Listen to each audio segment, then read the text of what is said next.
አሜሪካ የትግራይ ሰራዊት ቲዲኤፍን በሱዳን ግጭት ተሳታፊ መሆኑ አሳውቃለች።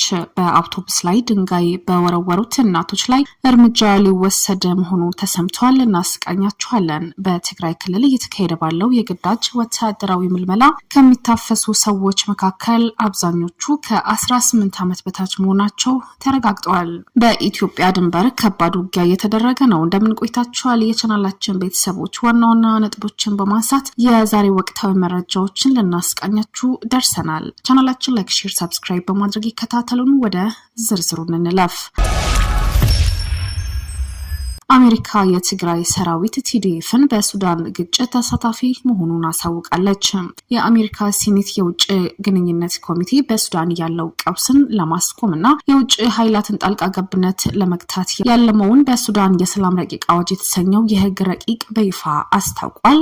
ይሁን እንጂ ይህ በሁለት ትልልቅ የአሜሪካ ፓርቲዎች ሪፐብሊካንና ዲሞክራቲክ ድጋፍ የቀረበው ረቂቅ አዋጅ በሱዳን ግጭት ውስጥ እጃቸው አለበት ተብለው ሪፖርት ከቀረበላቸው አካላት ዝርዝር ውስጥ የትግራይ ሰራዊት ቲዲኤፍ እና አርሚ 7 የተሰኘው ቡድን ማካተቱን ከፍተኛ ትኩረትን ስቧል። ይህ ረቂቅ ህግ የአሜሪካ የውጭ ጉዳይ መስሪያ ቤት ከብሔራዊ መረጃ ዳይሬክተር ጋር በመተባበር በሱዳን እርስ በርስ ጦርነት ላይ ተጽዕኖ እያሳደሩ የጦር መስሪያ እያቀረቡ ወይም ደግሞ በተለያዩ መንገዶች እያገዙ ያሉ የውጭ መንግስታትና መንግስታዊ ያልሆኑ ታጣቂ ቡድኖች እንቅስቃሴ በየ6 ወሩ ለምክር ቤቱ ሪፖርት እንዲያቀርብ የሚያስገድድ ነው። በዚህ ሪፖርት እንዲካተቱ ከተለያዩ በግልጽ ስማቸው የተጠቀሱ የውጭ ታጣቂ ቡድኖች መካከል በተራ ቁጥር የተቀመጡት አርሚ 7 እና በተራ ቁጥር የሰፈሩ የትግራይ ሰራዊት ቲዲኤፍ ይገኙበታል። ይህ አካሄድ በኢትዮጵያና በሱዳን ድንበር አካባቢ ስላለው ቀጠናዊ የደህንነት ትስስር አዲስ ጥያቄ አስነስቷል። የአሜሪካ ህግ አውጪዎች የትግራይ ታጣቂዎች ከሱዳን ግጭት ጋር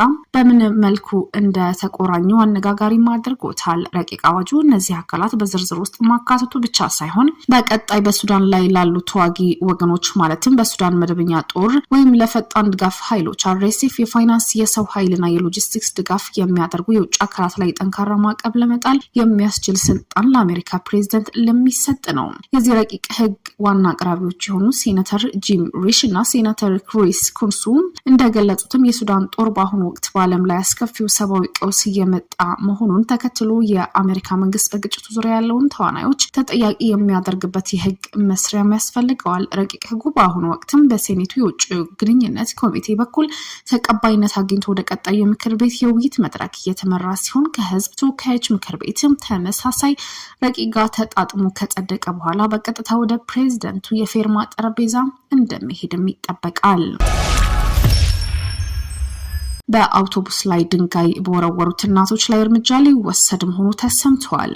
የመቀለ ከተማዋ ከንቲባ የሆኑት አቶ ኃይሌ አረጋዊ በወቅታዊ ጉዳዮች ላይ አጭር መግለጫ ሰጥተዋል። የመግለጫው ዋነኛ ማስጠንቀቂያ በቅርቡ በማህበራዊ ሚዲያ የተሰራጨው መነጋገሪያ የሆኑ ቪዲዮን ተከትሎ በዚህ ቪዲዮ በከተማው ቀበሌ 05 አካባቢ በግዳጅ ታፍነው ወደ ማሰልጠኛ አካባቢ የሚወሰዱ ወጣቶች በያዙት አውቶቡስ ላይ እናቶች በጩኸት ተቃውሞ ከማሰማታቸው በላይ ድንጋይ ሲወረውሩ ይታያሉ። ከንቲባው በመግለጫው በከተማዋ ውስጥ የትግራይን አጀንዳ ለመጥለፍና ለማደናቀፍ የሚሰራ የተደራጀ ሴራ አለ ያሉ ሲሆኑ የፖለቲካ አመለካከት ልዩነት ቢኖርም ሁሉም የከተማዋ ነዋሪ ለትግራይ ህዝብ ጥቅም በጋራ መስራት እንዳለበት ያሳሰቡት ከንቲባው ነገር ግን አንድነቱን ለመሸርሸር የሚሰሩ አካላት እንዳሉ ጠቅሰዋል። ለዚህም ትልቁ ማሳያ ሰሞኑን በቀበሌ 05 የተከሰተው ድርጊት መሆኑ ነው የገለጹት።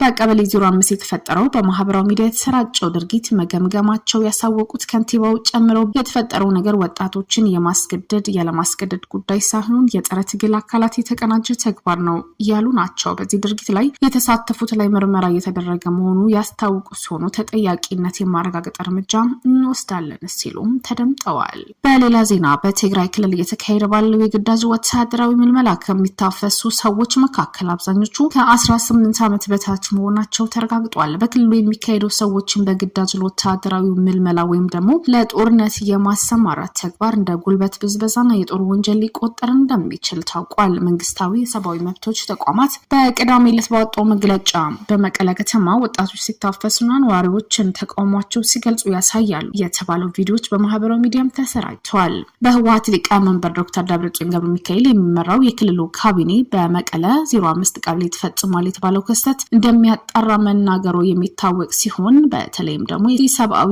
ኮሚሽን ትግራይ ክልል ውስጥ የሚፈጸሙ ድርጊቶች እንዲሁም ክልሉ የሚያጎራብቱ አካባቢዎች ወታደራዊ እንቅስቃሴዎችና ግጭቶችን የፈጠራቸው አሳሳቢ የሰብአዊ መብቶች ሁኔታዎች በቅርበት እየተከታተለ ነው። ኮሚሽኑ በቀዳሚነት የጠቀሰው የትግራይ ክልል ነዋሪዎች በግዳጅ ወደ ውትድርና የውሳኔ ሰነዱ በሚል የጠቀሰው የትግራይ ህዝብ ህልውናና ደህንነት ለማረጋገጥ የወጣ አዋጅ የጸደቀው ህዝባዊ ወያነ ሓርነት ትግራይ ህወሓት ወደ ስራ በመለሰው የትግራይ ክልል ምክር ቤት ነው። ካለፈው ሳምንት አንስቶም ተፈጻሚ እንዲሆን በምክር ቤቱ አፈ ጉባኤ ትዕዛዝ የተሰጠው ይህ አዋጅ ከዓለም አቀፍ የሰብአዊ መብቶች ተቋም ሁማን ራይትስ ዎች ጭምርም ተቃውሞ ቀርቦለታል። ሌሎች መረጃዎች እንደሚያመለክቱ የቤተክርስቲያን ተማሪዎች አይደላችሁም ተብለው የተወሰዱ ወጣቶች ብዛትም በግምት እስከ 20 ደርሷል። ማንነታቸው ያልታወቁ ታጣቂ ሰዎችም የአብነት ተማሪዎች የሚያድሩበት ጎጆ በራሳቸው የመቱ ንውጡ እያሉ ወደ ውጭ አውጥተው ሰብስበው ታላላቆቻቸውን መርጠው መውሰዳቸው በብዙዎች ላይ ቁጣን ቀስቅሷል። ፊታቸው በማስክ የሸፈኑ የታጠቁ ሰዎች የተወሰዱ ሰዎች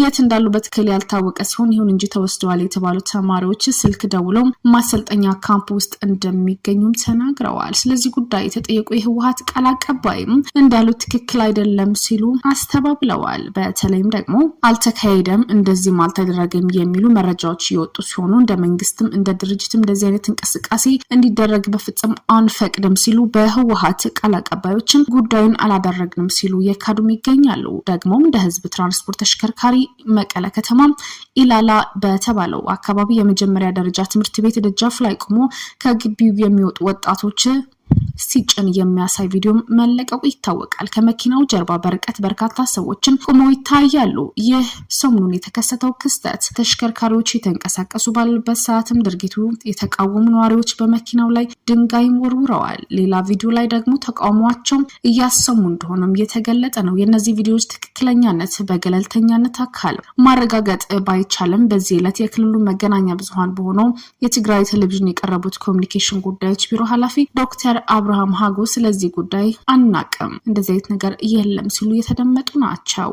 ቪዲዮዎቹን ማህበራዊ ሚዲያ ላይ መመልከታቸውና የገለጹት የኮሚኒኬሽን ጉዳይ ቢሮ ኃላፊ ጉዳዩ እንዲጣራ በመንግስት አቅጣጫ መሰጠቱን የተናገሩ ናቸው። ተጣርቶ ለምን እንደዚህ አይነት ሁኔታ የተፈጠረ የሚለውና ያለን ይላሉ። በዚህ ክስተት ውስጥ ተሳትፎ ያደረጉት የመንግስት ወይም የጸጥታ አካላት ካሉ በግልጽ አስተዳደራዊ ህጋዊ እርምጃ እንደሚወስዱም ገልጸዋል። በክልሉ የሰብአዊ መብት ጉዳዮች የሚከታተለው ቅድሚያ ለሰብአዊ መብቶች የተባለው ተቋም በበኩሉም የአብነት ተማሪዎችና በቪዲዮ የታዩት ክስተቶች አስገዳጅ ወታደራዊ ምልመላ በትላልቅ ከተሞች የመስፋፋት አዝማሚያ ያሳየ መሆኑን እየተነገረ ይገኛል። በኢትዮጵያ ድንበር ከባድ ውጊያ እየተደረገ ነው። ድንበር ላይ ጦሩ መጠነ ሰፊ ዘመቻም ተጀምሯል። ከባድ ውጊያም ተቀስቅሷል። ጦሩ ድሮን መቶ መጣሉ ይፋ ያደረገ ሲሆን በአየር እና ምድር የታገዘ ከባድ ውጊያ እየተደረገም ነው። የሱዳን ጦር ኃይል በደቡብ ምስራቅ ብሉ ናይል ሰማያዊ አባይ ግዛት የምትገኘውና ከኢትዮጵያ ቤንሻንጉል ጉሙዝ ክልል ጋር የምታዋስነው ስልታዊ የድንበር ከተማ ክርሙክን መልሶ ለመቆጣጠር ማጥቃት መከፈቱን ታውቋል። ይህ ጥቃት የተሰነዘረው ከአማጺው የፈጣን ድጋፍ ኃይል አርኤስኤፍ እና ከሱዳን ህዝብ ነጻነት ንቅናቄ ሰሜን ኤስፒኤልኤምኤን ጋር ከባድ ውጊያ እየተደረገ መሆኑ የታወቀው። በተለይም ደግሞ ምንጮች እንደሚያረጋግጡት የሱዳን ጦር ኃይልና አጋሮቹ በኩርሙክ ከተማ ዳርቻ በሚገኙት የፈጣን ድጋፍ ኃይል አርኤስኤፍ የፊት መስመር ይዞታቸው ላይ ለሰዓታት ከቆየ ውጊያ በኋላ ከባድ ጥቃት ሰንዝረዋል። ይህ ጥቃት ከተማዋን መልሶ ለመቆጣጠር ያለመ የኦፕሬሽን አካል ሲሆን ከተማዋ ካለፈው መጋቢት ወር ጀምሮ በአርኤስኤፍ እና በሱዳን ህዝብ ነጻነት ንቅናቄ ጥምረት ቁጥጥር ስር ቆይታለች። የመጨረሻ ጥቃት የተሰነዘረው በተባበሩት አረብ ኤምሬት የሚደገፈው የፈጣን ድጋፍ ኃይል አርኤስኤፍ እና አጋሪ ሚሊሻው የሱዳን ህዝብ ነጻነት ንቅናቄ ሰሜን የዚህ ዓመት መጋቢት ወር ላይ ኩርሙክን ከተቆጣጠሩ በኋላ በብሉ ናይል ክልል ውስጥ ለወራት የቆየ ወታደራዊ ዘመቻ በበረታበት ወቅት ነው። ይህ ሁኔታ ግጭቱን ወደ ጎረቤት ሀገር ኢትዮጵያ ሊሻገር ይችላል የሚል ስጋትም ተፈጥሯል። የቻናላችን ቤተሰቦች ለዛሬው ያዝናቸው ዋና ዋና ወቅታዊ መረጃዎች ይህንን ይመስሉ ነበር። ተመልሰን አዳዲስ መረጃዎች ይዘን ብቅ እንላለን። ቻናላችን ላይክ፣ ሼር፣ ሰብስክራይብ በማድረግ ይከታተሉን።